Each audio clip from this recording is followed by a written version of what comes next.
Good evening. I'd like to call to order this meeting of the Fargo Board of Education, Tuesday, July 10th at 5:30 p.m. Before we move into approval of the agenda, I wanted to welcome some folks to the boardroom here today. We have two new board members, Brian Nelson and Robin Nelson. Thank you so much for your interest in serving, and congratulations on receiving votes so that you are able to sit in this room with us and help us make the important decisions of the district. Also, we have some that have been re-elected, Jennifer Benson and David Paulson. Thank you for being here as well. I also want to mention that we have Mr. Rupak Gandhi joining us this evening for his first official meeting as superintendent. Thank you very much. And Missy Eidsness, an associate superintendent, a new hire for the district. Thank you for being here and for getting to know us. Is there a motion for approval of the agenda? So moved. Second? Second. All in favor, yes? Yes. Yes. Opposed? Motion passes. Moving on to recognition of our audience. We have a few folks that have signed up to speak this evening. Looks like 13 individuals. So welcome and thank you for your interest. I will read our process for your engagement this evening. At this time, the board will hear comments from the public. We ask that each speaker who has signed up to address the board state their name and address for the record. We would also like that speakers refrain from using this forum to criticize or complain about a specific employee by name. The board is interested in your comments and will listen carefully, but is not obligated to respond or debate issues in this forum. Should you desire a written response to a specific question, you may request it. This evening, each speaker will be allotted a maximum of 4 minutes, and I do want to remind that this is a business meeting of the Fargo Board of Education, and in terms of decorum, request for no clapping, talking, or cheering, but we welcome your comments and take them seriously. Hopefully I will pronounce your names right, but please, again, state your name for the record. And Lilly Pugh is signed up first. Thank you.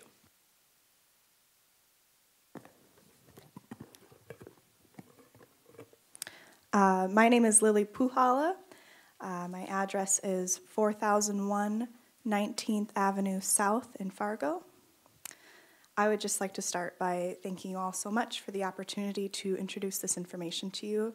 You have been given a fact sheet on both federal guidelines on restraint and seclusion and some corresponding definitions, as well as the current and recently updated Fargo Public Schools District policy. Federal law defines the use of restraint allowable only under emergency situations and by those who have not only been trained and certified, but also have an understanding of the physiological and psychological impact and know how to monitor for signs of distress, and that are also trained in prevention. Fargo Public Schools District policy defines what is allowed and what is expressly prohibited. Outlined in the policy, you will see that it states, the use of physical restraint as a means of punishment or as a response to the destruction of property, disruption of school order, refusal to comply with the school rule or staff directive, or verbal threats that do not constitute a threat of immediate danger or physical injury is expressly prohibited. We have heard from many parents that there is a discrepancy in what the policy outlines and what is happening with some of our young and vulnerable students with both disabilities and mental health issues. Personally, a year ago, I had very limited experience working with children with disabilities.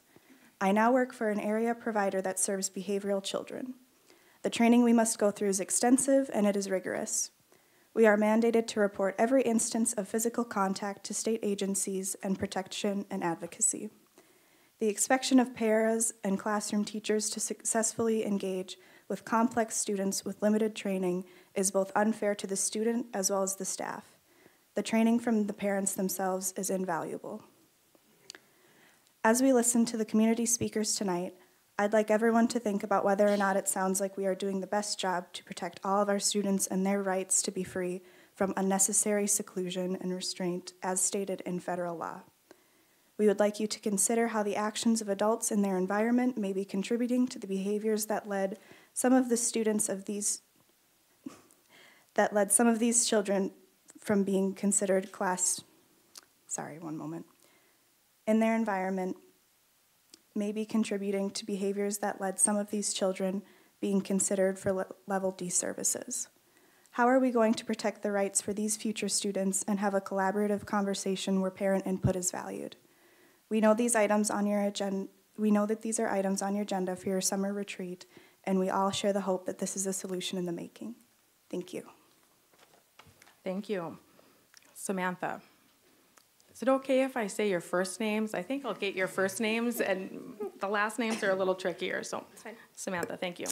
Most of you have heard, my name is Samantha Stewart. I live at 1307 13th and a half Street South.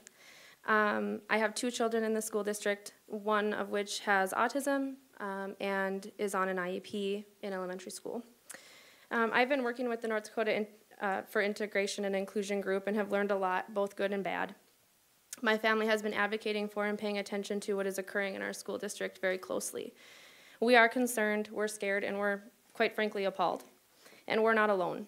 Many families feel this way, and that alone is an injustice, and it needs to be mended with good decision-making and problem-solving. To this point, my kids have had a great experience in the Fargo Public Schools, and I'm grateful for that.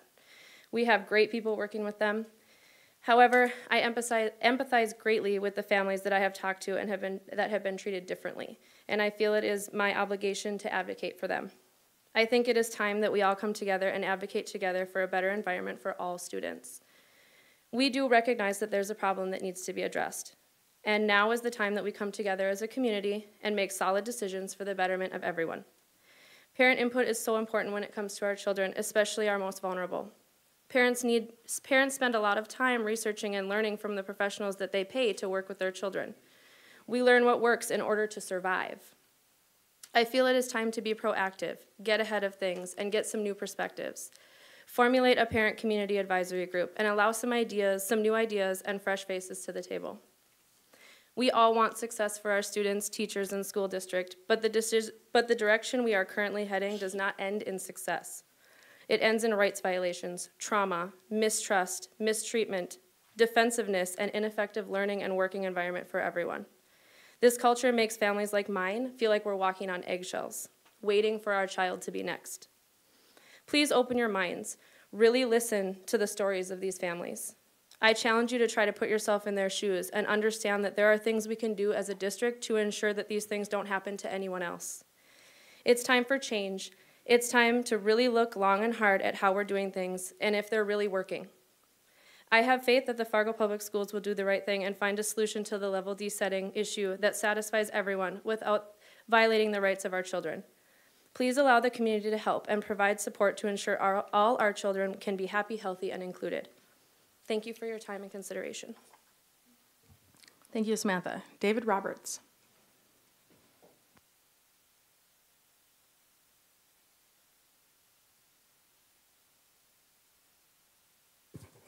I'm David Roberts. I live at 3514 Eagle Run Drive in West Fargo. My daughter is a former student in the Fargo Public School system. I'm not here to talk about her. I'm here to talk about someone else. I'm reading a letter from Pam Nundahl-Trebold about her son and his experience in the Fargo Public School system, which in many ways mirrors my daughter's experience, although hers has not been so extreme. To the board, my 17-year-old son is a Fargo Public School dropout with high-functioning autism, ADHD, high anxiety, depression, and school-related PTSD. I asked my son last night how he would describe to another person his personal experience going to school. He looked at me with panicked eyes and in a rush of words said, "Painful, bullies, no one understanding me, no one to trust, no friends, anxiety, stress, hurt, depressed, wanting to die." For a child that has never been good at expressing himself and knowing what he went through with Fargo Public Schools, it still brought tears to my eyes. My son was diagnosed in kindergarten with Asperger's. I met with the principal and teachers and explained to them that he could get overstimulated with noise and anything unstructured. The way to counteract that was to redirect his attention, and he would de-escalate. If no prevention methods were utilized, he would have a meltdown. I asked several times if he should have help or be on a 504 or IEP plan, but nothing was done. By first grade, I noticed my son no longer wanted to go to school. I would be dropping him off at elementary school kicking and screaming. I asked his teacher and principal repeatedly what was going on, but was told everything was fine. One school day in May, I had my mom go to pick him up early because of an appointment. I got distracted at work and didn't call right away. My mom arrived at the school and heard a wailing noise as she was heading into the office. She found out it was her 7-year-old grandson wailing in the special education room. She headed to the room in a panic and found 2 special education teachers physically holding the door closed. She opened the door and found my son curled up in a fetal position, wailing like a wounded animal. My mom found out he had been in that 4x4 room for over 70 minutes. Not knowing at this time, this action done by the school was the start of his PTSD. I was told later by a school office staff that was not the first time he was restrained in that room. There is no documentation of this. For over a year, he could not be in a closed room, for example, a doctor's office, and had slept with the lights on every night. I found out my son spent most of first grade in the principal's office during the day.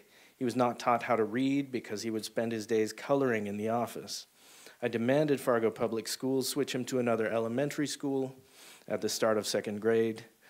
I explained to the new principal and teacher what happened in first grade and how to help him. The teacher looked offended that I was offering her suggestions. Any help I gave her went right out the door. The first day of 2nd grade, he got detention. There were many struggles in 2nd grade. By 3rd grade, his teacher asked why he wasn't on at least a 504, and that he really needed para support. He was then placed on a 504. By this time, he was called defiant, and I was told countless times he had a behavioral problem. In 5th grade, he was finally placed on an IEP, but no para support. Middle school was a nightmare. He was constantly teased because he was a 3rd grade reading level and fumbled in words when reading out loud. I asked for his IEP to have an exclusion of reading out loud in class and was told it couldn't be done because it is needed for student development. We would have several IEP meetings with his child advocate and psychologist there to offer suggestions to help the staff. It would be a promising meeting, but nothing in the IEP was ever followed through. He continued to have meltdowns in class. Every time he got overstimulated and got disruptive in a classroom, he was sent to the principal's office and disciplined.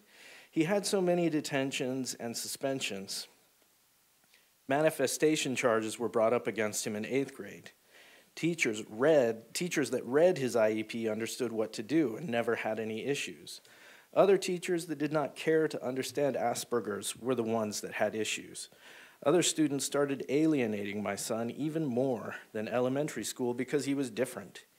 He lost all his friends by 7th grade. My son was constantly being bullied by a student in 7th grade to the point where the boy broke my son's elbow by tackling him in the hallway. No meeting or follow-up discussion via phone or email happened. The boy did not even get disciplined. Instead, the school acted like it was my son's fault. He could no longer play pitcher in baseball because his throwing arm was damaged. He quit the one sport he loved and could play with other boys. Due to my son being restrained and bullied repeatedly, he developed such high anxiety about going to school that when I would drive him to the door, he would be curled up in a ball in the passenger seat and would refuse to get out. In 9th grade, he became depressed and started self-harming. From age 13 to 16, he tried to commit suicide 3 times and has been in and out of hospitals since 13. It is a mother's worst nightmare to leave your 13-year-old son in an inpatient facility because he has developed such high anxiety, depression, and suicidal thoughts caused by school. When he turned 16, he dropped out. My son is 17 and has such high anxiety there are days he can't go out of the house. He tells me he has nothing to live for because he has tried to get his GED and attempted Woodrow, but because of his school PTSD, he can't do it. He can't get his driver's license because it involves studying and taking a test. He can't maintain a part-time job because there are days he is unable to leave the house. We've been to the Mayo Clinic in Rochester for therapy, but he has not been able to overcome his school triggers that were caused from restraining him. Because of the school restraints and lack of helping him, I wake up every day wondering if this will be his last. Thank you, Pam. Thank you, David. Sadie?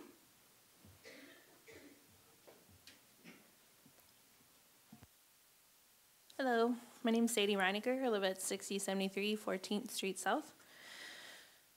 No hope. 2 words, 2 powerful words.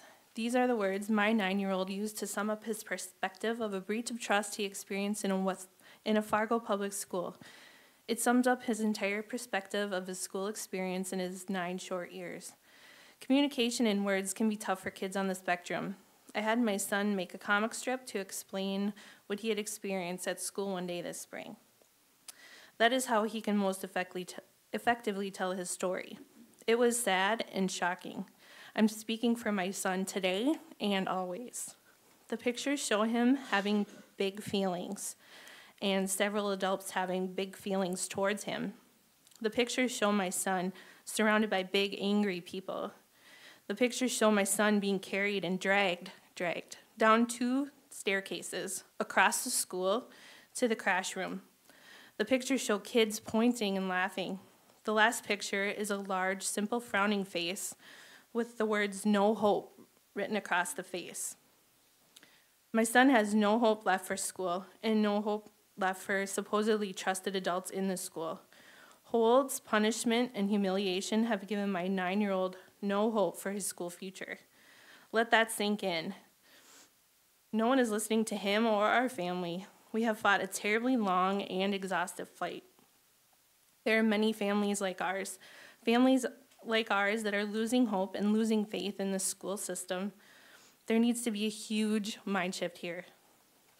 These kids can't be turned away or given up on. Don't send them away. See our kids for their brilliant minds. See their assets. Make a connection. That is as simple as one person, any person, making a connection and making the difference in a child's life. Make a child feel like they are supported, and you will gain everything in return. Give us hope. Thank you. Thank you. Nicole? Hello. Some of you guys have heard me speak before. Some of you, welcome to you new board members and to our new superintendent. Thank you for listening to the parents. I think it's very important. We did hear at a former board meeting one parent that had a success story in another state with a level D setting, and I know that that impacted a lot of the board members. I did refrain from giving my own personal story at the time, and I feel like it's really important to share that now. I do know that we already have a separate setting for 6th to 8th graders. I do encourage the board to check the rates of those children returning to their home schools. I know what the number is, but I'm asking the board to please do their research. It's very low. The theory that we have highly trained professionals in a level D setting and send kids back to the least restrictive setting after they've learned new skills is a really good theory. But my personal story, my stepson, who is almost 20, has very, very intense behaviors, partially due to not receiving the level of support that he needed in school to be successful. He was 2 years ago placed at LSTC after he took a golf club to my entire home and broke out every window, the patio door, and every flat screen TV.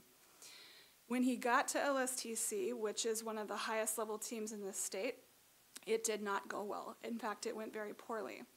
Only when they took mine and my husband's input and let us observe, let us give the needed input that he had to have, so we knew what he needed. We knew what his triggers were. We knew what those observations would mean. When we were allowed to do that, his behaviors did stabilize because of our parent input. However, because the necessary supports that he would need in his community are not there, sending him back to that environment would make him unsuccessful. So he is still living at LSTC in Grafton because he cannot come home. So I want you to, before you discuss a level D setting, be sure that we're not setting up a funnel. Because even if we do have a highly trained team in a level D setting, what does successful support look like for those kids when they get back to their regular home schools?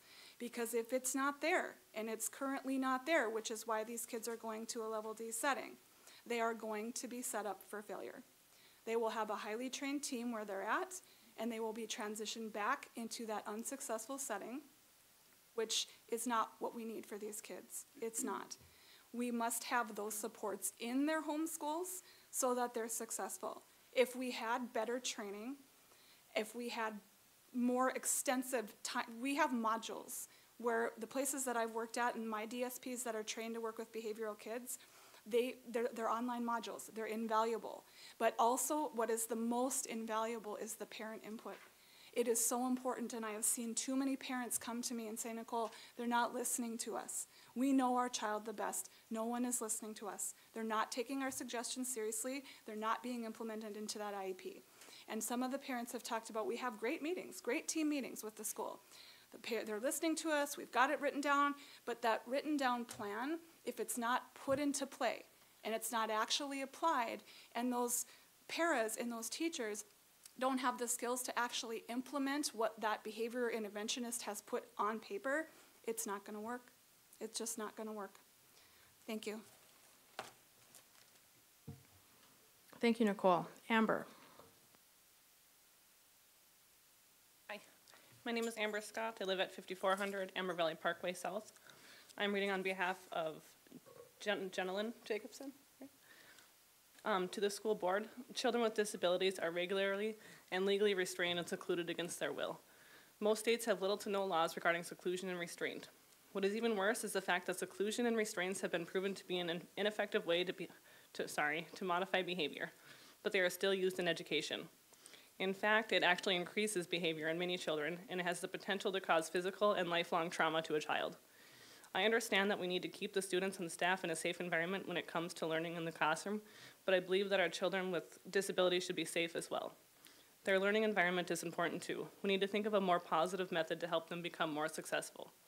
My daughter was always a hyper girl who had a difficulty with focusing on tasks, but she was always a happy girl before she started school. She went to daycare full-time and she never had any issues with outbursts until she started school. For the last 2 school years, I've had several meetings with the staff members at the school, but they never wanted to listen to my ideas. And they always had an excuse about everything I mentioned. The staff took her out of the classroom during holiday activities before she had any behaviors. They kept her in the resource room almost all day, every day, and she started losing interest in school because they were separating her from her peers. She always asked me, when can I go back to the classroom? She ended up refusing to go to school every day because she didn't want to be in the resource room all the time. I had a meeting with the staff members at the school to change the plan. The next day, I brought her to school, and when I drove off, she wandered outside of the school because she didn't want to go in. The school called me and told me she had wandered. I drove to the school, and she was in the parking lot. I parked my car behind another car so she wouldn't see me because there was staff trying to redirect her. If she saw my car, she would never go back to school because she had separation anxiety. The staff members had her walk back to the school, and I thought it was better. I called the school and told them if her behavior doesn't improve and she continues to have difficulty to call me. I never received a call from the school for the rest of the day, so I thought she was having a better day. I walked into the school and she was inside the seclusion room, hiding underneath a chair with her pants off because I didn't let her use the restroom and she had urinated on her pants. The school never told me to bring extra pants, so I had to use her snow pants. The para was standing outside the door and told me my daughter was in there all day for 6 hours. When my daughter arrived home, she drank 2 bottles of water because she was dehydrated. Every day the school put her in the seclusion room. She cried at home, feeling like there was no hope for her future. She felt like she was going to have a heart attack when they treated her that way. Excuse me. What if this happened to your child? Walk a mile in their shoes so you can understand the pain they're dealing with.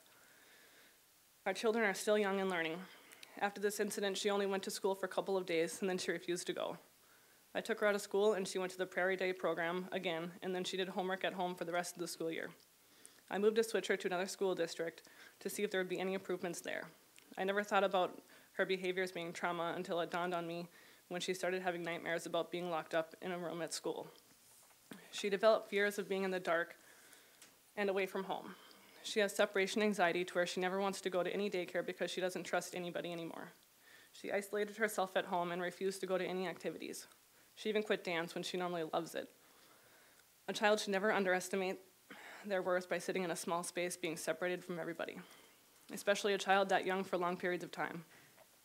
Ever since my daughter left the school, she's going to all of her appointments without any outbursts from transitioning. It used to be a struggle bringing her to appointments because she went there after school, and at one time they had to call the cops because her outbursts were so bad. She was put in a seclusion room earlier that day. Seclusion rooms can make behaviors worse, and we need to think of a better method to use that will help them and not hurt them. If a mother left her child in a closet all day long, social services would be on their doorstep right away because it's abuse. So why should the school have the right to do that? So as a parent of a special needs child, I am left wondering, what exactly needs to happen to our children with disabilities before America says enough is enough? How many kids need to be traumatized? How many kids need to die? What is the litmus test? Sorry, is that right? Thank you. Litmus test that will finally make society pass a federal law that will force schools to eliminate seclusion and reduce restraint. What will it take before someone gets the educators to learn about the many evidence-based alternatives to seclusion and restraint? Because as I see it, seclusion rooms are a national disgrace. As a mother and as an advocate, I am pleading for America to wake up and end the civil rights injustices that happen to disabled children in the name of education. I appreciate that you took the time to listen to my concerns. I'm just a mom who wants to see her child be successful in school. Thank you, gentlemen. Thank you. Nicole.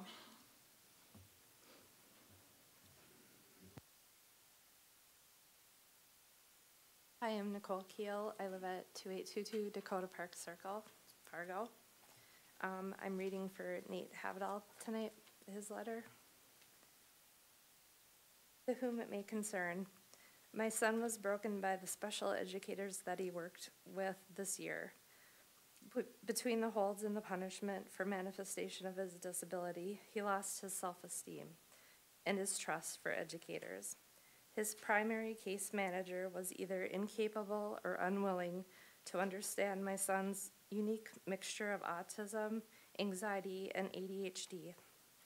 He was constantly treated like he was a bad kid, which he is not. This year did not start anywhere near the same place it ended. And in just a few short months, my son went from marrying a girl under the swing set to being dumped off in the Fargo's Level D pilot program. My son is extremely smart and good-natured. He started this year as a third grader who was taking fourth grade math classes and a member of the gifted and talented reading program. He made it through the first year, through the first 3 months of school, the school year completely without incident. Since things were going so well, us as parents and his IEP team decided we would remove some of his supports in hopes he could go without them. This was the wrong decision, and when things started to go south, the school blamed my son.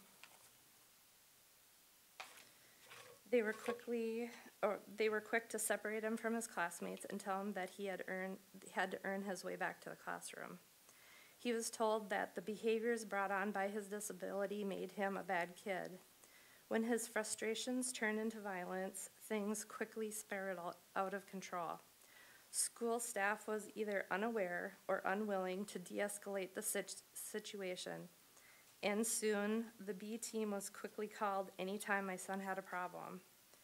When a child who is already afraid and untrusting of his educators hears the call go over the loudspeaker for the B team to assemble, it's hard not to expect the situation to go from bad to worse. Situations that my son's behavioral psychologist and his parents had frequently given guidance and instruction to manage, but our guidance was not followed, and eventually the trauma and the anxiety built up so bad that my son had to leave Kennedy. And he left with the new PSTD diagnosis from his experience there. My son ended up in a Level D pilot program at Agassiz, which he attended for 2 months before we pulled him out of school for the last 3 weeks of the school year at the guidance of his psychologist. The pilot program was such an abject failure that it truly amazed me that there is a consideration to move forward with it. Either what really happened is not being reported to the right people, or these kids are just being moved there so they can be forgotten. There were no professionals working for those kids. There was no music, no library, no speech and language, no behavioral professionals. It was a complete failure. We waited 6 weeks before we could get an IEP meeting, and we were never even told what sort of curriculum was in place for my son. To think about spending the money to expand this program when there's no qualified staff inside the district is ridiculous to me. I would ask of you, when you consider the Level D program, to ask yourself, where are the trained professionally staffed people going to come from for this program? We have been told that there will be outside contractors and staff within this district for the program, but those professionals are non-existent or are already stretched to their limit in the Fargo area. Just in May, the school district said it could not afford raises for its paras, but they're going to have trained staff for this environment. Does anyone really think that this program would be staffed properly?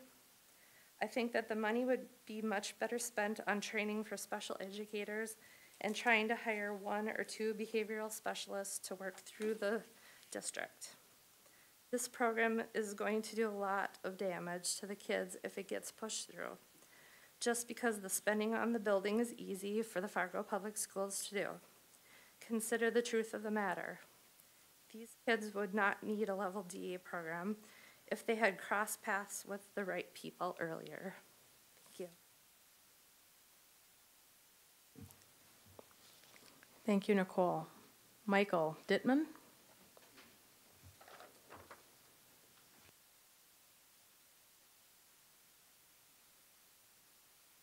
Hi, I'm Michael Dittmer. I live at 3250 50th Avenue South. Thank you for your time here.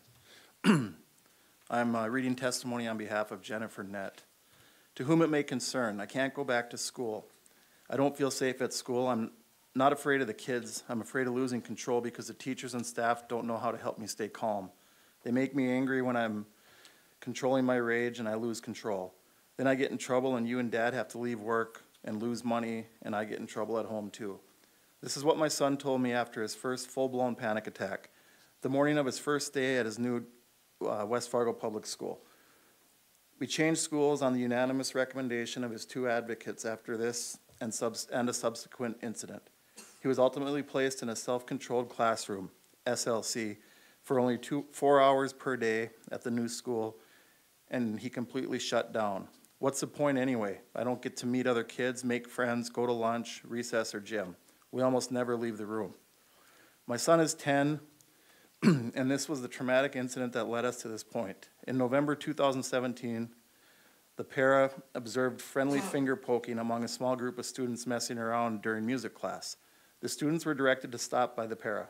My son took 2 prompts more than the other students before he stopped. He did stop, and there was no escalation or aggression among peers. They were just boys having fun. Per my son's IEP, the undesired activity noted on his daily point sheet was addressed at the end of the day checkout with his case manager. The special ed case manager began the conversation by referring to it as an incident and referencing a physical behavior, as well as stating this could be seen as unsafe behavior. These are trigger words for my son, and he became mildly dysregulated by the belief that he was now in big trouble or an uneventful peer interaction he had enjoyed.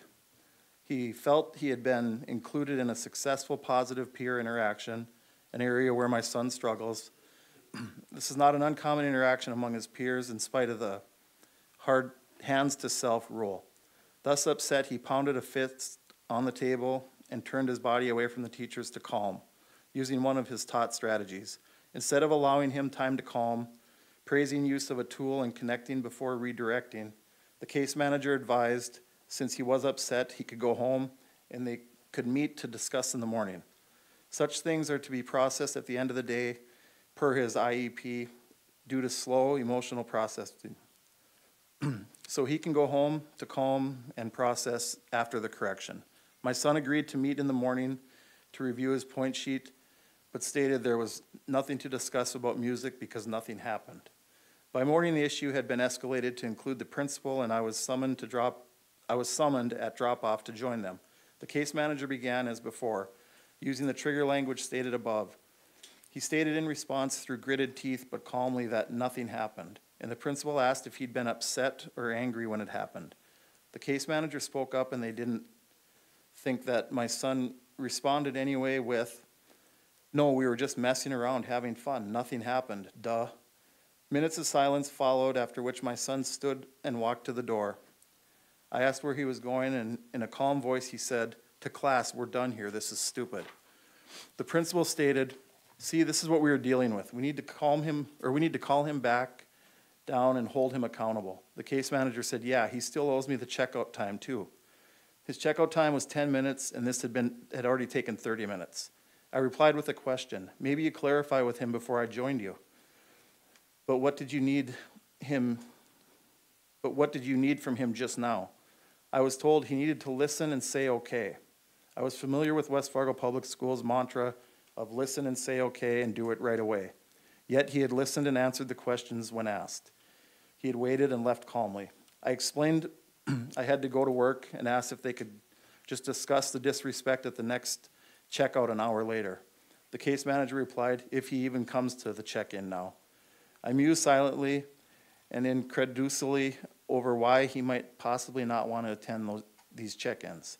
I reminded them his team was meeting the next day and they could discuss it, and left for work. Soon after, his father received a call to come and get my son. After I left, my son was told by the student teacher that I was in the office and he needed to come down. He knew I was at work and refused, assuming that this was still regarding the peer interaction, trying to stay calm and get through his day. Then the SRO was called, and the classroom teacher was advised to take the class to the library and bring books as they needed to separate my son. Seeing the SRO, principal, and case manager, my son attempted to stay with his class and go to the library. The staff blocked his way with their bodies.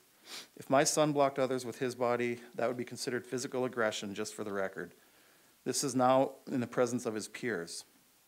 He tried to push his way by the adults and was then placed in a hold against the wall. He continued to struggle with a soft lockdown, and a soft lockdown was called for the whole school. His peers correctly assumed it was about my son, adding to his social challenges. He was then restrained on the floor with the back and his knee. My son then bit the SRO's wrist in a full fight or flight mode as he tried to get away. He was carried, feet dragging, or transported to the OT room, which is supposed to be a safe space to go for breaks to calm. There is a door with a window, and the protocol is to leave him in the room and allow him to calm with all focus on de-escalation. The SRO did not leave the room. My son screamed for him to leave. "Get out, go away, let me be, leave me alone." Failing that, he began throwing objects at the SRO. My son's father arrived to this and knew nothing of the situation. The officer asked him, "Cuff him?" And he replied uncertainly, "Well, I guess," out of the deference to authority. My son was then handcuffed, arms behind his back, and face down on the floor in a safe space, sobbing until he threw up foam. No one has been able to tell me how long that lasted, and no restraint form was filled out. These reports are not required when the SRO restrains a child. Mechanical restraints are not allowed for school staff, but are allowed for SROs. The SRO is neither expected nor required to uphold the IEP. No imminent danger existed. There was nowhere near the least toxic response. The SRO could and should have left the room. After this incident, anxiety became very notable. Fight or flight became a more rapid default response.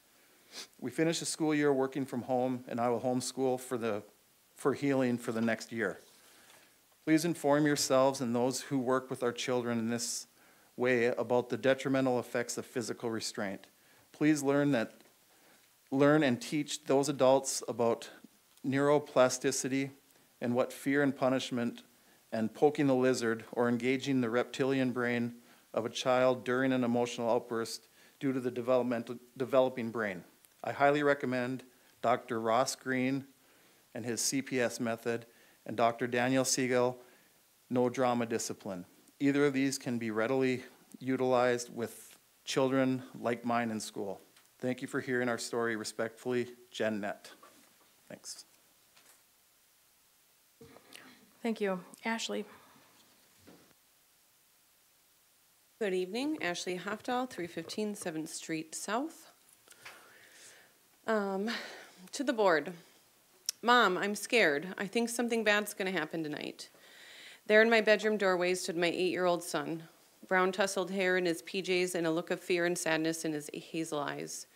It was about 1 a.m. and the umpteenth time or night in a row Mark had woke with anxiety, holding his tummy where his bad feelings were. This would go on for weeks. He would think he was going to die or someone was going to come into our home and hurt him. In the evenings, he would hide under my bed and cry and refuse to come out because I was going to make him to go to school the next day. He told me so many times that he would rather die and was hysterical about how miserable his life was and how people hurt him every day. He was angry, sad, confused, and untrusting. At times, he wanted to take his own life. At times, he wanted to hurt those who hurt him. He was 8. 8 years young, smart, funny, a whole life ahead of him, and dreams to be fulfilled, and here he would rather be dead than go to school. I had to drive him there every morning and drop him off. He would cry and complain about how he just could not have a good day. We would walk into the school together, and his body and face would change. His eyes would dart around, and his body was immediately on alert for who was coming to get him, to hurt him, to restrain him. This is what can happen to children when restraints are used on a regular basis: PTSD and fear-based anxiety. A quick Google search will pop up with statistics and scholarly articles relating to the adverse effects of restraining children and their mental health. You can also find studies that conclude the repeated use of restraints on children may and will actually increase behavior in which the user is trying to deter. I would implore you to do some research, as this is a matter of urgency for our young people. My son Mark was put into restraints for hitting and kicking, but he was also put into restraints for compliance reasons, standing on tables or threatening to do something, which clearly are not acceptable reasons to restrain a child by law. There must be imminent danger to use this tactic, and other non-physical tactics must have been exhausted first. Often, if he was being non-compliant or refusing to do work, getting bored or antsy, his teacher wouldn't listen to him and he would get frustrated. That's one of his triggers. If he began to get frustrated, they would call the B team, and what started as frustration and would usually end up in a fiasco because people are coming to restrain him as a threat. If I'm him and I hear that call, I am going to go into fight or flight mode because we're built with fear-based brains to protect ourselves. So an incident that may have been diffused with a little patience and evidence-based practice turns into kind of a mess. Do you guys know what they do when they restrain a child? I wanted to do a demonstration, but that didn't happen. But imagine being a small child and people who are twice your height and weight are weighing down on you, threatening your person. The last straw for me for Mark was when he came home and said one of his peers had slammed him on the ground, face first, and pulled his arm behind his back when he had tried to leave the room. That's not allowed. This is not a supported technique. I asked the principal to do an investigation, and she said she did. She and the coordinator concluded that nothing inappropriate had happened. This was after we had sat at meeting after meeting and agreed that Mark doesn't lie. It's not in his mind's framework to do so. I know that you guys are going to be discussing these things at your summer retreat in a couple of weeks, and I just want to try and encourage you to see through the lens of these kids. They're young and impressionable, and we're teaching them bad lessons. We're teaching them that it's okay if adults hurt them and violate their bodies, but it is not okay for them to defend their bodies. We are teaching them that they cannot trust their staff at school. We are teaching them that they are themselves not trustworthy. And we are teaching them adults don't listen when they're hurting. They say that it takes a village, and it certainly does. Please help our village be more accountable and productive to our children. When you evaluate what to do about these services at your retreat, how about taking some inventory and putting some research into our policies and practices that are currently in Fargo Public Schools? Evaluate what evidence-based practices are being used and what we could implement so our students don't get to this point, and then hold your administrators accountable. We are the adults in the room. We need a solution that is in the best interest of our kids, and me and the parents who stand with me won't settle for less. Thank you. Thank you. Molly Johnson.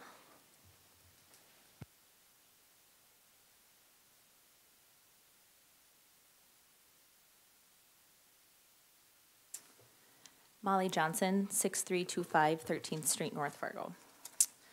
Thank you for allowing me to address you all again, especially to the new administration and to the new school board members. I am here speaking on behalf of the 19 students in my daughter's first grade classroom who frequently needed to leave their classroom as their classmate knocked over furniture, destroyed their work, including their spring reading achievement display. I am speaking for the 375 Washington students who walked past their school office windows, boarded up twice in the last 2 years from a student breaking them. I am speaking as a former teacher for the teachers, staff, and principals who on a daily basis are sworn at, kicked at, and forced to deal with behaviors, yet continue to show up each day for all students. They educate despite distractions, injuries, frustrations, and often fear. They teach because they are passionate about kids. I am here speaking as an involved yet concerned parent that want my kids and other Fargo kids to go into this upcoming school year knowing that the Fargo School Board is supporting school district policies to make this school year successful and safe for all students and staff. And finally, I speak on behalf of many other parents and community members that I have spoken with and you have heard from over the last 2 months that agree enough is enough, something needs to change. I believe administration has done their due diligence in researching the Sunny D facility, and I support the funding of qualified staff and designated resources for it. But if it is determined by the current board not to move forward with this particular setting, other resources and funding must be put forth into our current schools for the 2018-2019 school year. The school board needs to support and empower administration and teachers to follow policy related to students who throw classroom furniture and objects, verbally assault and threaten staff members and classmates, physically assault staff and classmates, run from classrooms and school grounds, destroy school property. These behaviors are occurring in many of our schools on a daily basis and are negatively impacting all students' right to learn. Leaving the classroom, hallway doors shut, needing to take different routes through the school, lockdowns, these have all become normalized daily activities to our young students. This right here is Fargo Public Schools behavior discipline policy. These types of behaviors are defined along with consequences. Many of these consequences are not punitive, but opportunities to teach and reteach. I support this knowing that many of these behaviors occur at the beginning of the school year, and the school is a place to teach the developmentally appropriate ways to handle feelings, frustrations, and effects of trauma. I agree that all students need to be educated in the least restrictive environment. My issue stands with the continuation of these same behaviors by the same students well into the school year. Is this the least restrictive environment for these students? Is policy being followed? If so, why are we still dealing with his behaviors throughout the school year? If not LRED, then what? Where are these students with these complex behaviors going to learn? All students need and deserve the best educational setting for their academic and emotional success. The Fargo School Board cannot turn a blind eye to this issue. In less than 2 months, students will be returning to school, teachers will be ready to teach. How will you educate and empower all students to succeed? I implore the school district to use the July retreat as a time to set clear expectations and gather input from administration, teachers, staff, and parents from all viewpoints. Use the research that has been presented to you. Support our highly trained administration staff who want the best for all students. We are losing administration, teachers, and staff directly because of behaviors. Let's not let another school year continue without support for them. Thousands of Fargo kids are depending on you. Thank you. Thank you. Marcy.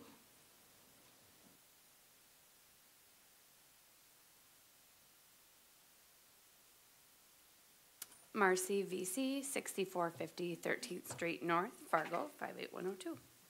Good evening, and thank you for the opportunity to speak on some thoughts and concerns I have, as well as many here in attendance. I have previously spoken in support of the district moving forward with a Level D facility for students with extremely disruptive or violent behavior.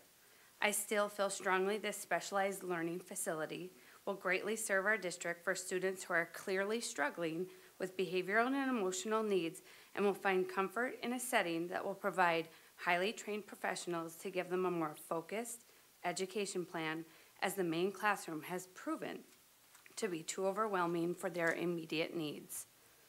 I am an active and involved parent in my children's school. I personally have witnessed a student throwing an eraser at a teacher, hit the teacher and another, yell at both professionals, and run away from them. This disruption caused multiple classrooms to shut their doors to avoid what was happening in the hallway. My child has been part of a classroom where a student has become disruptive to the point where the rest of the students have been removed for their safety and to provide space for the student to calm down. This happened multiple times during the school year. Per conversations with many professionals and parents, I have learned this is just one situation that happens all over our district every day.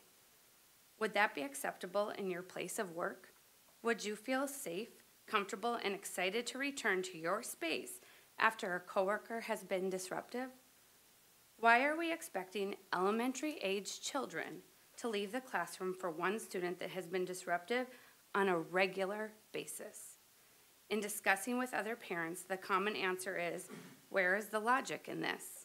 Why should a classroom of students need to leave for one student who has consistently displayed this behavior? The school is forced to focus on this one student at the expense of the rest. This needs to be dealt with now before it is too late. I have heard many parents speak about pulling their kids out of the public school system as behavior problems are growing increasingly out of control in our classrooms. The district has done their job and made it very clear that a Level D facility is of great need. The rise in defiant behaviors, physical behaviors, and emotional needs are at an all-time high for the mainstream classroom. Clearly, all of this has become too overwhelming for the school counselors, teachers, administration, and therefore continues to grow out of control. You are the help and the support to these professionals. Be proactive. The school needs trained mental health professionals and set very clear boundaries of classroom behavior. It is your job to support our administration so the staff can do their job, which is to empower and educate all students, as well as provide a safe classroom environment. Our district needs to change with this growing problem. We have reached a point all students and staff are being negatively impacted. I am not supporting segregation or anything of this sort. I am supporting a more careful and individualized education plan for students who are in need. Just as I want the best for my children, I am a teacher at heart and want the best for all students. Students' educational journeys may look different, but in the end, we have to find a way to educate and empower all students. We cannot control what goes on in the home life of our students. We can control what happens in the schools and the classroom within our district. We can provide a safe, loving, and meaningful environment where clear boundaries are set. We can control the education and learning of each student in the right environment. However, if change doesn't happen, we won't be able to control any of it. How will you act to make a positive change in our schools, for our children, and for our educators in the upcoming school year? Thank you, Eric.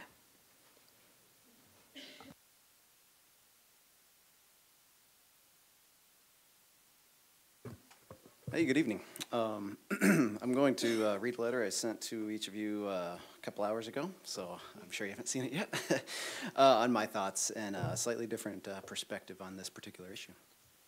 So this is an open letter of support for the school board to take action now regarding the behavioral issues going on in the Fargo Public Schools. You have my support and the support of so many others I know and have spoken with in recent months on this topic. I'm a proud father of 2 Washington Elementary students this fall and another in the coming years. And like all parents, we have a stake in the success of the school, the staff, and most importantly, the students. My wife volunteers on the PTA board and helps at school weekly or sometimes daily. I personally spend several of my vacation days annually volunteering at the Washington Elementary School in STEM activities, helping with the library and coding, and just these few hours per year, I can observe the incredible job our teachers are doing with our kids. They really are doing an amazing job. And I can also begin to empathize with the parents raising children with emotional disorders. It's tough, it really is, and I can only begin to empathize with that. And I can only imagine the difficulties these parents experience, and I can relate to the passion needed to be a strong voice for their students' individual educational needs. However, it likewise only takes these few hours per year to observe the degree to which these issues are, in fact, affecting other students, staff, and even the property in our schools. So you've done the research on the problem statement. You see the dramatic rise in staff injuries to more than 500 student-related staff injury incidents in the past year, 10 times more than a decade ago, and nearly doubling every few years. I trust you're seeing the weekly and sometimes daily clearing of classrooms, the rise in law enforcement needs at school. Clearly something isn't working. Granted, some things are outside of your governance control, but many things are well within your control, and you must take action. We are right behind you supporting this action. You have even got, from what I can tell, a decent outline of the additional support needed, from behavioral health to social services, budgetary support to facility planning. But many of these components of the multi-part solution apply across the district, not only to the Setting D facilities. I can respect the desire to get a plan in place, specifically for the up to 16 students in which Setting D is appropriate, at least that's the numbers for now. And please do work with the parents that you've heard recently and take what you feel is the best course of action to support their individual needs. It really is important. Meanwhile, however, the vast majority of students are not in this category, and we have an equally urgent Setting C and other support needs and a general need for training and professional support district-wide.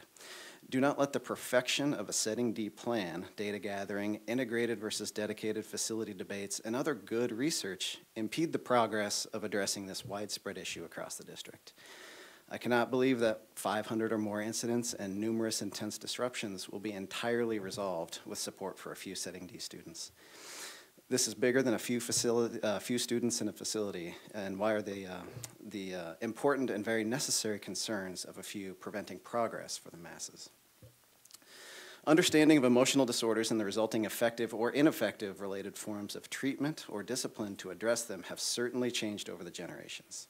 I'm not qualified to speak on this, but I think we can all agree that things are different these days. Though one thing remains constant, these disruptive behaviors are unacceptable. The students do need your support, sometimes behavioral, sometimes medical, sometimes disciplinary, and many other ways. But we do need a course correction in these formative years of these students' lives where change is the most possible. I cannot offer any solutions for you, but I can offer my voice and support for the school board to change the status quo. Because one thing's for sure, doing nothing will only continue the disruption of classrooms, frustration of staff, and not address behavioral issues.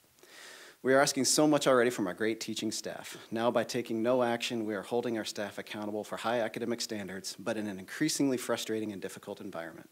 Furthermore, we're offering no additional support to address the dramatic increase in frequency and intensity of disruptions. Enforcement of behavior policies is not happening in far too many situations, not in my opinion due to a lack of desire or intent from the staff, but lack of facilities and support professionals to make the enforcement of the policies effective in teaching our students these important life skills. Without your support, something is going to have to give during these disruptions, and I'm concerned what's dropped is the primary purpose of the school, to educate and empower all students to succeed. You have a difficult challenge in front of you, no doubt. The optimal solution for the entire population of students may be perceived as the suboptimal solution for many individual students and families on both sides of this issue. I can appreciate that dilemma. But you've studied the issue, you've seen the numbers, consulted with experts and parents, I hope, and you're so close. Just please don't stop progress on the best course of action for all students, including so much more than the exact plans of Setting D. If we're not enforcing our behavior policies, what message are we sending to the students? I can tell you what happens in reputable workplaces and higher education out in the real world. The rules are strictly enforced. You break the behavior policy and you get walked out the door. I've unfortunately witnessed it several times. I recognize those are the black and white rules for adults, but this is the perfect example of the empowerment for success our mission statement is talking about. We have a duty to empower and support students with individual learning needs in these most influential years of their life. And likewise, we have a responsibility to minimize the degree of intense and unsafe disruption to the students and staff around them. Tolerating the trends we're seeing and the behaviors summarized in your research and taking no action is as unacceptable as the behaviors we're discussing. Give the staff and the students the top-down support they need to meet our mission statement. And if this is higher than FPS, take it higher than FPS. We will support you at the state level too. I would hate to continue losing outstanding teachers, administrators, staff, and least of all endanger students over what seems like a solvable problem, or at least one we can make measurable improvements starting now. So to summarize, my intention here is to urge the Fargo Public School District to take action on the topic now. If past metrics are any indicator of future events, I'm discouraged that we're trending towards over 600 student-related staff injury incidents in this upcoming school year. Because as of right now, nothing will be done differently from previous years. You have the support of me, and I suspect hundreds, possibly thousands more like me with voices you may not hear directly who want to see change. We know life happens and the issue will never be fully eliminated, but let's try to reverse the trend together. Please not wait years for the perfect solution and data for the Setting D facility to impede the progress across the district and so many other facets to this solution related to the behaviors in the schools. Thank you for your time. Thank you. Melissa Tucker.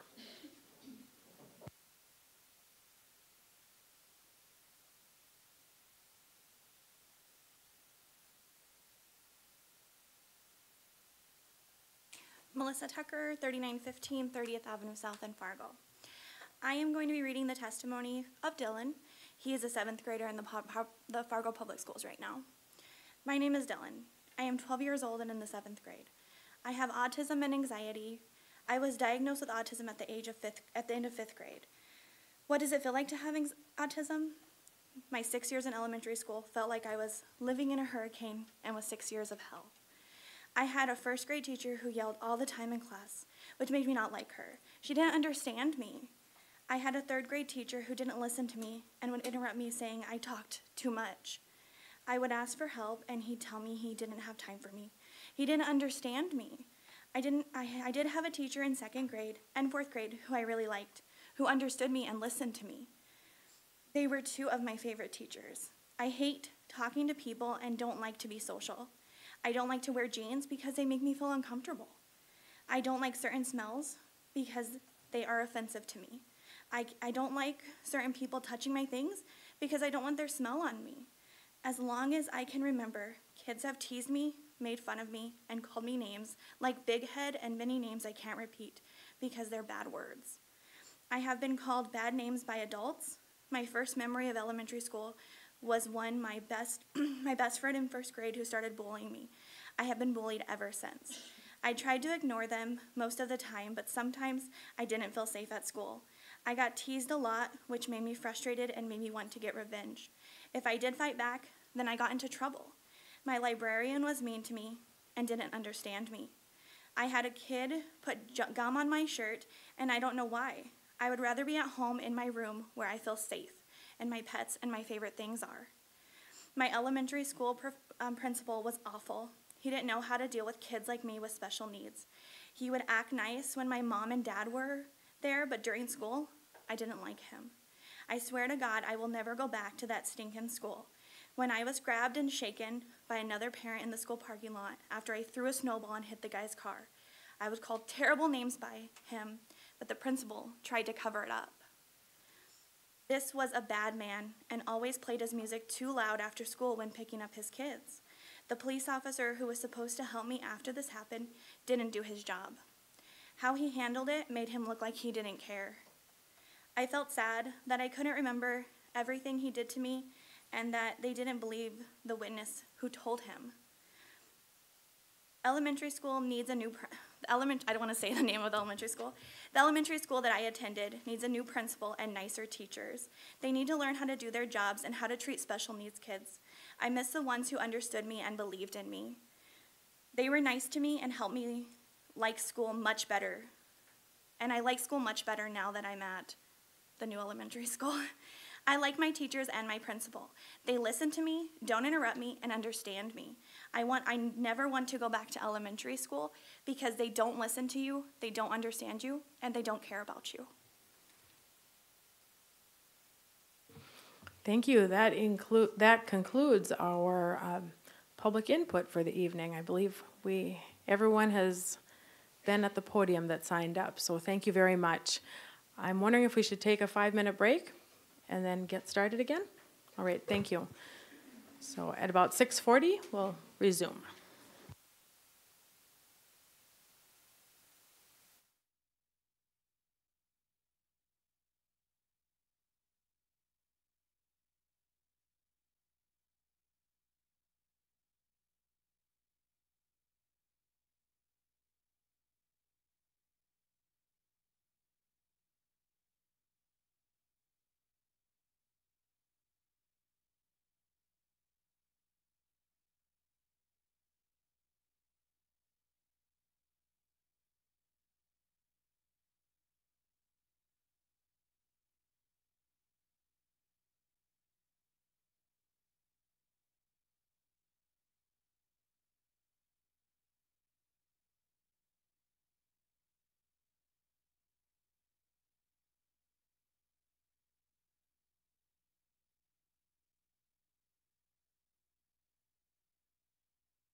We get back to our agenda. I think everyone's here that needs to be here.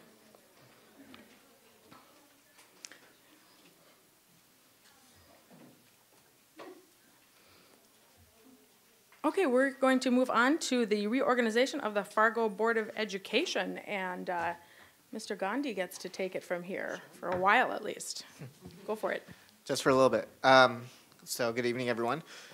Board members, there is memo number 8 for your reference regarding the reorganization of the canvassing committee. But at this point, I would like to see if there is a presentation from the canvassing committee.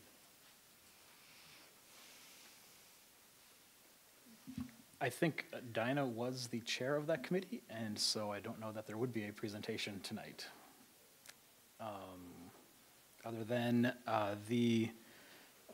Jennifer and myself were on that committee as well. We contacted all current board members and asked if they were willing to serve and wanted to have their names put down, and the results of those conversations are here in front of us tonight. All right. Well, at this point, we will do a call for nominations for president. Anne Marie, may I ask a question? Yep, there just needs to be a call for if there's any further nominations from the floor, in addition to Rebecca Knudsen and Robin Nelson, who have indicated a willingness to serve. All right. Any other call for nominations? One more time? Call for nominations? Okay. So per GP2E, an election of each position will be occurred by signed paper ballot. I believe all the board members have the paper ballot in front of you. So if you'd like to go ahead and vote for the position of president, and then we will go ahead and collect those.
Superintendent Gandhi, Rebecca Knudsen has been elected president of the board for the next school year. All right. Hand it back over. You don't want to keep going right now? Okay. All right, thank you, folks.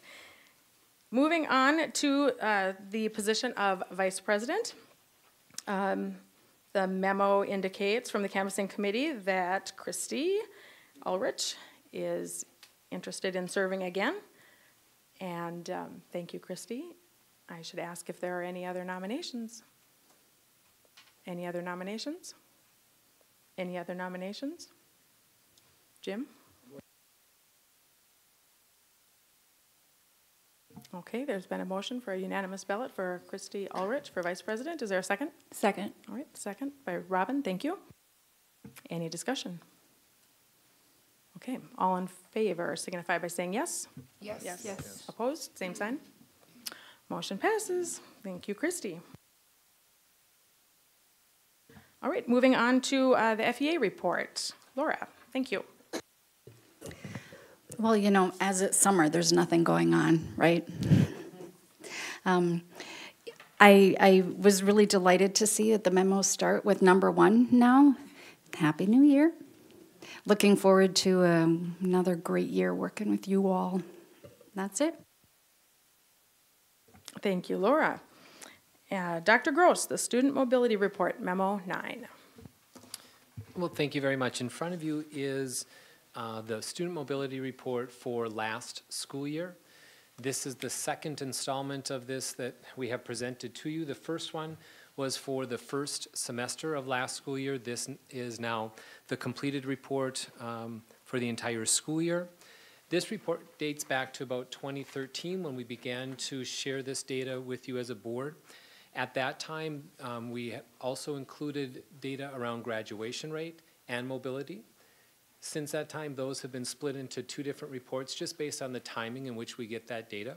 We will present the graduation rate data later in the summer when the Department of Public Instruction has finalized that calculation both for the Fargo Public Schools and the other schools within the state of North Dakota. This report, though, is just designed to help paint a picture of who we are as a system and to show that truly we are a very mobile system when it comes to the students who we have the opportunity to serve. So on page 2 of that report, what you'll see is just the last 2 years of data in which we share with you the total number of students who entered the system and the total number of students who exited the Fargo Public Schools.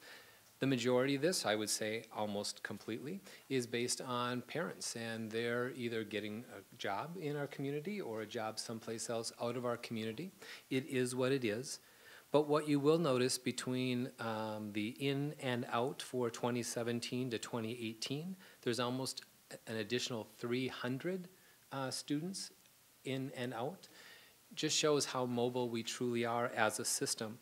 And I think that ties directly back to our strategic plan, especially when it comes to standards-based education, and why it is critical that we continue to work on our standards-based scorecard. We continue to work on having all of our classrooms across the system embedding those same standards so that no matter where mother or dad buy or rent their home, their son or daughter have a similar opportunity across our system. On page 2 then, you'll see that same set of data just graphically presented for you so that you can see the in and out based on the 3 different levels, elementary, middle school, and high school. And then the last bar is just the total across the system. Moving on to pages 3, 4, and 5, that is information that we've taken that transfer in and out and given you the data of where the students are coming from if they transfer to us at the elementary, which is on page 3, from anywhere from the private schools all the way, if you follow clockwise around, to out of state, not including Minnesota or North Dakota, and then the same data on the transfers out. The next 2 pages on page 4 and 5 are just data for you at the middle school and the high school. We do use this same data when we share some of it for our annual report. So if you go back and you look at our annual report, much of this data is also included there. So as we try to paint the picture of who we are as a system, not only is it shared with you in this report, but with our community in our annual report. So that's our mobility report for this school year. Thank you, Dr. Gross. Does anyone have questions or comments? All right. Moving on, moving on to the consent agenda. Is there a motion for approval? I move approval of the consent agenda with the addition of the HR addendum. All right, thank you, Robin. Is there a second? Second. All right, second by Christy. All in favor signify by saying yes. Yes. Yes. Opposed, same sign. Motion passes. Moving on to business, the Building Authority Membership Memo set. Jim. Yeah, I'd like to move that we submit the names of all current board members, Superintendent Gandhi and Jackie Gapp, to be members of the Fargo School District Building Authority for the coming year. Second. All right, there's a motion and a second. Any discussion? All in favor signify by saying yes. President, yes. I need to do Excuse me, I need to do a roll call vote. That's right. Sorry about that. Go ahead. Ani? Yes. Benson, Yes. Johnson, Yes. Brian Nelson. Yes. Robin Nelson, Yes. Paulson, Yes. Rohnbiker, Yes. Ulrich, Yes. Knutson. Yes. All right, motion passes. Thank you very much. Moving on to Discovery Bond Sale, Memo 6.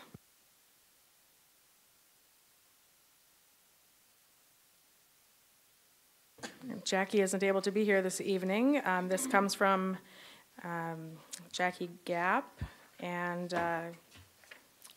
Mr. Gandhi. Are you on this one too? Yes.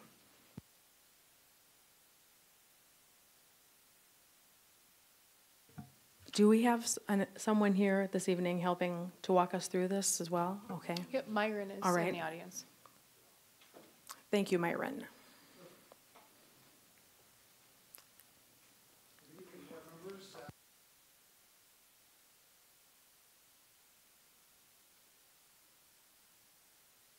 Okay, good evening, board members. Good to be here again.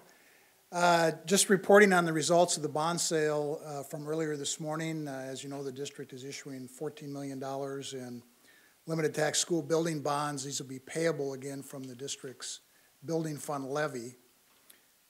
And so we received bids at 11 o'clock this morning. I think you may have seen a summary of the bid results there. Received 7 bids in total. And the bids are listed right in order. The low bid was on the front page there from J.P. Morgan Securities at a true interest rate where it says TIR on the right-hand side there, 3.1972%. Now, after the bids, to keep the debt service level each year because of the rates they bid in each year, we had to make a few adjustments on the maturities. So you can see there's a little notation down at the bottom there that we slightly changed the bid price to $15,655,000. That's the amount that the winning bidder, J.P. Morgan, is paying the school district up front. And then that slightly changed the interest rate to 3.2041. And the reason that's done again is just to make sure that the payments are about level every year. Wouldn't have done that, the rates would have, or the payment amounts would have jumped up and down each year. Just wanted to mention a couple other things real quick. We did get a bond rating again from Moody's, and the bond rating was AA2 on the limited tax bonds, which is the same bond rating the district has had in the past. It's an excellent bond rating. The best you can get is AAA, and then it goes down from there.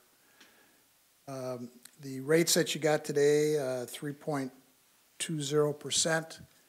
It's an excellent bid. Compares very favorably with several bond sales that have occurred in the market recently. So very good market rate bid. We'd certainly recommend you accept the low bid of J.P. Morgan. All right, thank you. Does anyone have questions on this? Robin? Marvin, this Moody's rating was the same as last year? That is correct. And we've really never fluctuated? Correct. Which also helps us get these low interest rates. Yes, the high rating certainly helps you get lower interest rates. Okay, thank you. Was one other thing I just wanted to add too. Again, the purchase price from the winning bidder, J.P. Morgan, was $15,655,000. District is only issuing $14 million in bonds. So they paid what's called a very large premium, about $1.5 million. So what that does is it's going to give the district considerably more money into the project fund up front. So you're actually going to have about $15,576,000, which is going to end up in the project fund. So that's certainly a good thing. More, you got more up front to work with than you might have expected. So. Thank you. Any other questions? We would need to have a motion in order to take action. Jim? I'd like to move that we accept the bid from J.P. Morgan Securities LLC for the sale of $14 million of limited tax school building bonds, Series 2018. There's been a motion. Is there a second? Second. Motion and a second. Any other conversation or questions? David? I just have a question. We've got two numbers here, 14 million and 15,655. Which of those are we paying? Are we paying interest on that whole 15,655? No, you're paying interest on the $14 million, which is the principal amount of bonds that the district is issuing. Yep. All right, any other discussion? Anne Marie? Benson. Yes. Johnson. Yes. Nelson Bryan. Yes. Robin Nelson. Yes. Paulson. Yes. Rohnbiker. Yes. Ulrich. Yes. Ani. Yes. Knutson. Yes. Motion passes. Okay, well, thank you, Board. Thank you very much for your help. The 2018-19 operational plan pre-planning. John. President Knutson. I'm sorry, give me one moment here. My printer died. At the last governance committee meeting, it was agreed to insert a business agenda item in tonight's agenda called 2018-19 Operational Plan Pre-Planning. And I'm using this opportunity to introduce a motion to direct the superintendent to create a special committee. The purpose of this special committee would be to research and to report to the board recommendations regarding the establishment of an ongoing committee dedicated to topics regarding the safety of all students and staff in Fargo Public Schools. And the language of this motion, I'm sorry I don't have this printed, but I'll try to go slow. The Fargo Public Schools superintendent, in collaboration with staff representatives, including the FEA president, will establish a special committee to address safety-related issues and will determine its mission, the structure and composition of the committee, meeting format, and meeting agendas. Second. Okay, there's been a motion and a second. Anne Marie, do you need this to be read back to you, or maybe you should read it back to us so that there can be a checkpoint here to make sure. I'd either need Jim or John to reread it or provide it to me afterwards. Okay, John, how about if you I'll read it one more time for the benefit of everyone here. The motion reads, I move the the Fargo Public Schools superintendent, in collaboration with staff representatives, including the FEA president, will establish a special committee to address safety-related issues and will determine its mission, the structure and composition of the committee, meeting format, and meeting agenda. And I will share this with you after. Okay, so there was a motion and there was a second and discussion. Robin. Question, is that an ongoing committee or an ad hoc? This would be an ad hoc committee. And so based on previous discussions of the board, I would expect that this committee be the responsibility of the superintendent, included in their operational plan for the 18-19 school year. We would expect that representative membership would include all staff, including collaboration with the FEA president, that this special committee mission would include issuing recommendations to the board regarding establishment of an ongoing committee and any recommendations to changes to already established work groups, task forces, and committees with similar or overlapping missions, and that those recommendations would be delivered by the end of this calendar year so that we would have time to incorporate those in anticipated negotiations next year between the board and the FEA. Any other questions or discussion? Okay, I believe we're ready to vote. Anne Marie? Johnson. Yes. Nelson Bryan. Yes. Nelson Robin. Yes. Paulson. Yes. Rohnbiker. Yes. Ulrich. Yes. Ani. Yes. Benson. Yes. Knutson. Yes. Motion passes. Board reports. July 25th board work session review. Anne Marie provided us with a draft of an agenda. Where's mine? Here it is. Okay. This is going to be at Davies High School. Again, Wednesday, July 25th. Breakfast beginning at 7:45 with our meeting starting at 8. And the plan is that, as you see here, Mr. Gandhi is going to start us out with our meeting agenda with introductions of board members and staff. Mr. Gandhi, do you want to talk a little bit about your thoughts?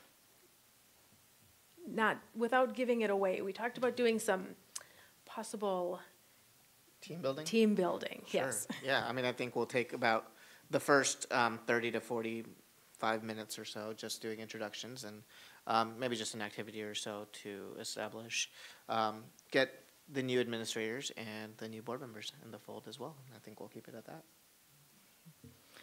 Yes, he said that he wasn't going to tell me what was involved there. No competitive advantages, I think. Right. And Dr. Gross and Missy Eidsnitz will have a lot to help us out with here during our plan here in regard to this, the detailing out long-range facility plan, enrollment projections and attendance boundaries, continuum of educational services, early childhood special education program. Do either of you want to speak to this a little bit, or Mr. Gandhi?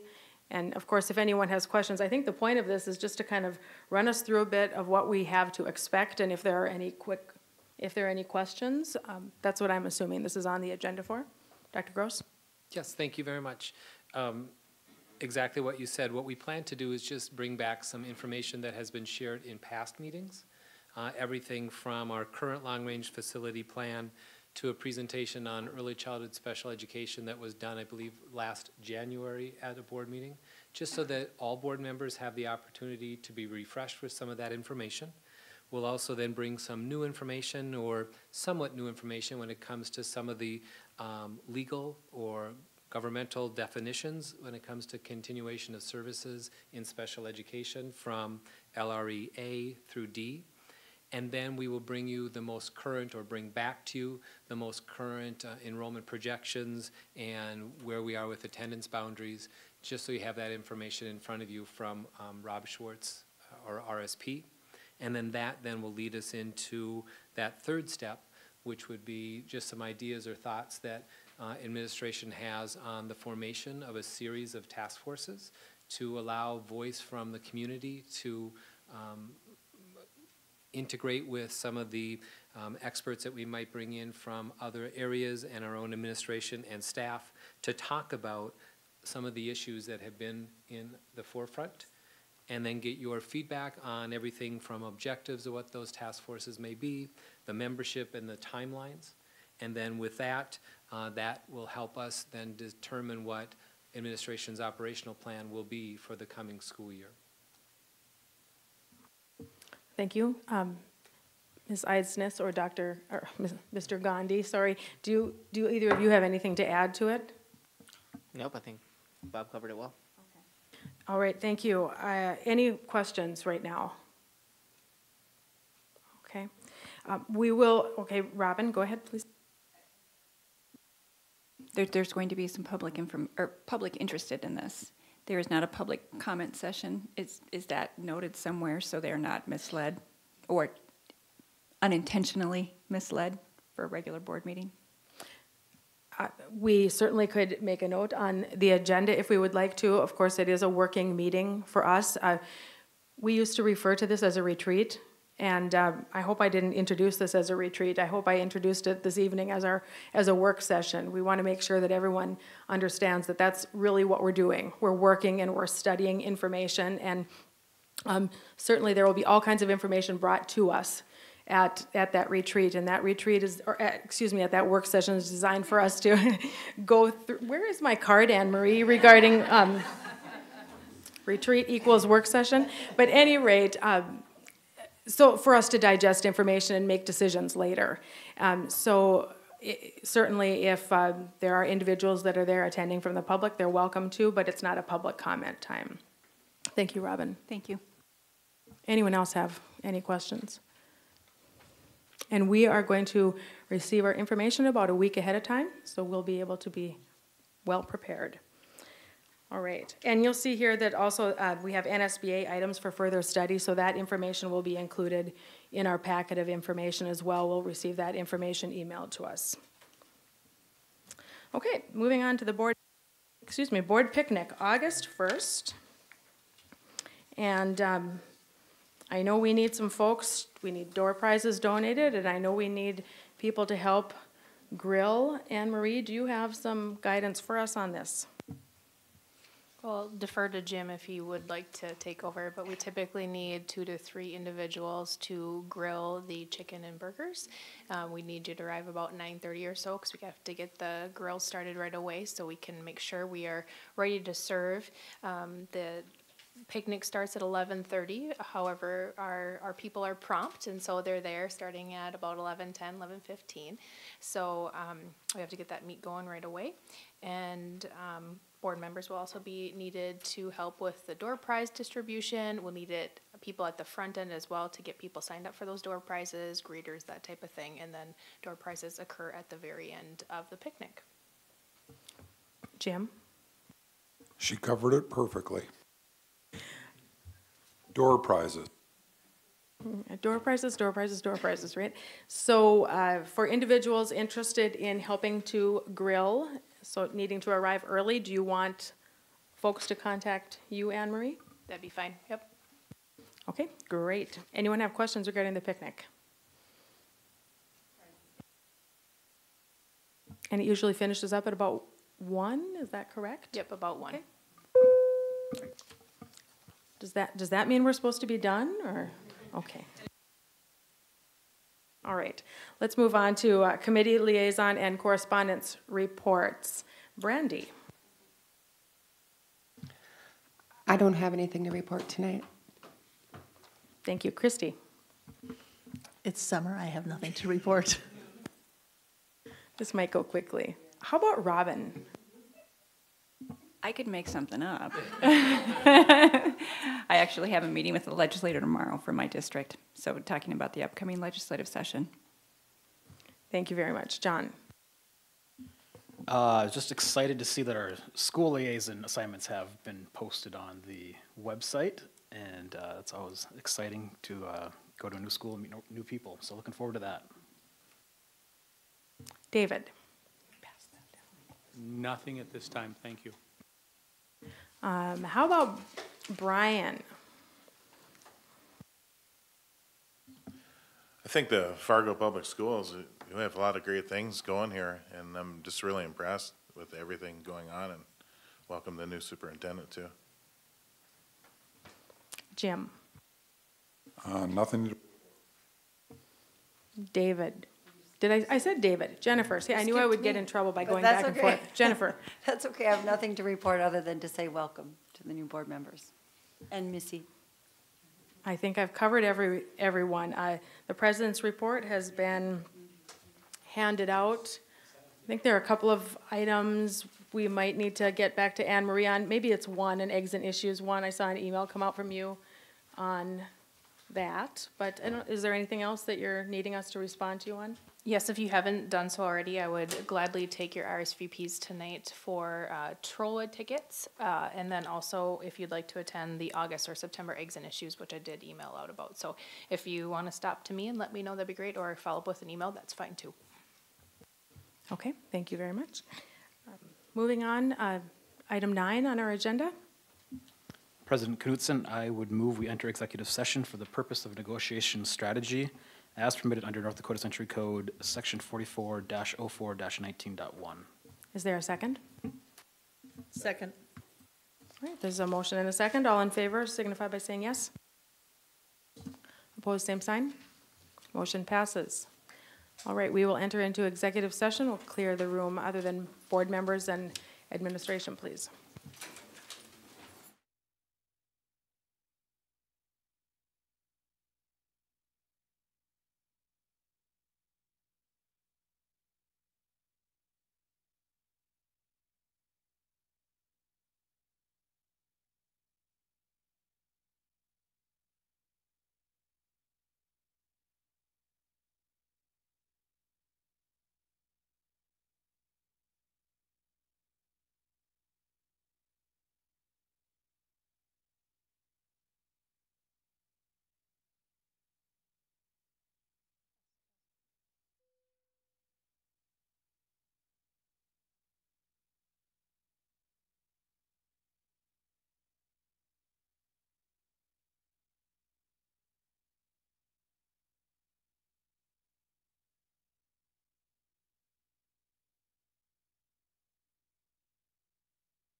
All right, we will resume our regular board meeting. It is 7:28 p.m. and our next meeting date is August 14th at 5:30 p.m. That's our next regular meeting. And at this point, we will adjourn the meeting at 7:29 p.m.